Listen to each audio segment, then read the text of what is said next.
Hi, I'm Carla Klopp. In this video, I'm going to show you how to make the hourglass units the shortcut sheet way. Now this is a panel with the gridlock pattern around the panel. This was originally designed for a much narrower panel, which was more of a standard size, but with all these digital panels that are out there, they tend to be quite a bit bigger. So I needed to redo the pattern to make more units, more strips, etc. So you can see quite a big difference in the size of these two quilts. My center panel is called Barnyard, and it's the steer version. It's from Riley Blake, but it's a more common size now. It's about 36 by 42. So I just selected 4 colors out of that panel, and I matched them to Northcott gradations.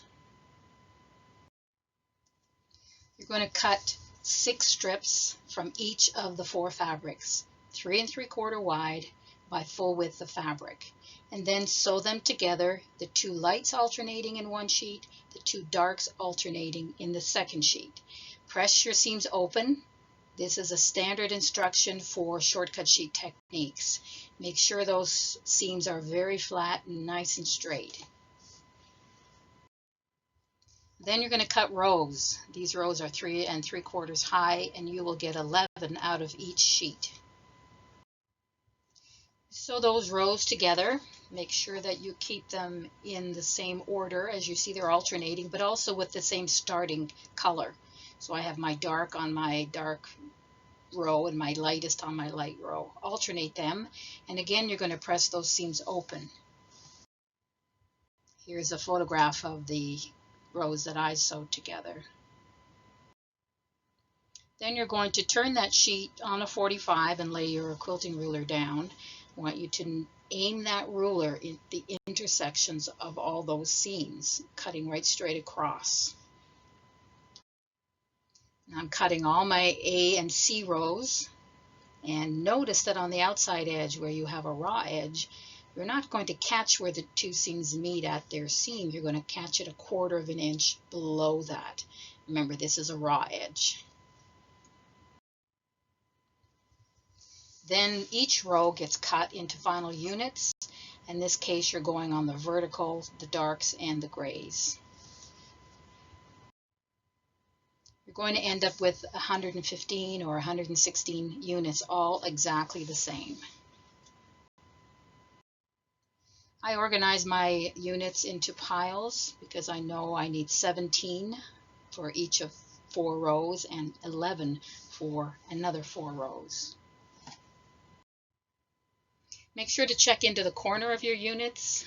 Because seams are pressed open, you get a piece of the open seam from the previous unit. So just go in there, snip one side, and then pull the other side off. You can leave them in. It adds a little bulk, so I usually recommend you remove them. Now you're going to start to sew those units together, and I want to have the white on the top and the black on the left. So that's how I lay out my first unit. The second unit is just rotated. So now the white's on the bottom, the brown's on the top. My left is gray, my right, of course, is black. These units are identical, so it's just a rotation. Add a third one, and then continue with the whole row. So when you look at that row, what you see at both corners, the left and the right, is you see that white color, and that's going to blend with the white border on the top. And then on both bottoms you see brown, but on the left of the row is dark brown or black, and on the right of the row is gray. You're going to do the second row. In this case, you're starting with the rotation. So notice that first unit had the brown on top because you want it to match the bottom of the first row. So then you continue on in that direction. There are 17 in each of these rows. When you measure the inside 13 units, add a 1/2 inch seam allowance because, of course, these are finished units. And then that measurement will equal what the panel and the borders will be once you trim that, which should be 52.5, but it may not be. So, which is fine, and I'll tell you what to do with that later, but write down that measurement and then check it for your bottom 2 rows as well. If they're not the same, you may have to do some adjusting of seams because you do want them as close as possible to 52 and a half or to each other, whatever that measurement is. Maybe you're only getting 52, which is fine, as long as you have 52 on both top and bottom at the 13 unit measurement. Then you're going to do your side rows. In this case, you have 11 in each row. Make sure that you match that top corner with the bottom of the top units, and that'll be easy to see when you have them all done. And on the opposite side, your rows are in the opposite order. So even though you're making 4 identical rows, you flip one around one way and you flip the others differently on the other side. So make sure that they look like this picture. And then measure. And in this case, the measurement is going to be 44 and a half because this is a raw edge, so the ½ inch is already included. And if it's not 44 and a half, again, it's not a problem. Just write down what it is, and then we'll trim the inside to meet the size of your rows. So you prepare your panel, flatten it, press it as best you can. Now you need to square it up.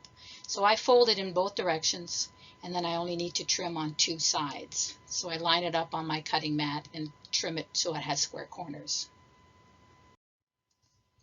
So now you're going to sew on your first border. It's a 1½ inch. It will be 1 inch when it's finished in the quilt. I always make my strips a little longer than the actual piece I'm sewing to, so that afterwards I can properly square those corners.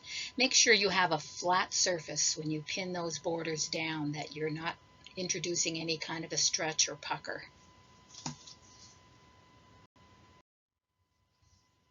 Do the same thing with your outside border.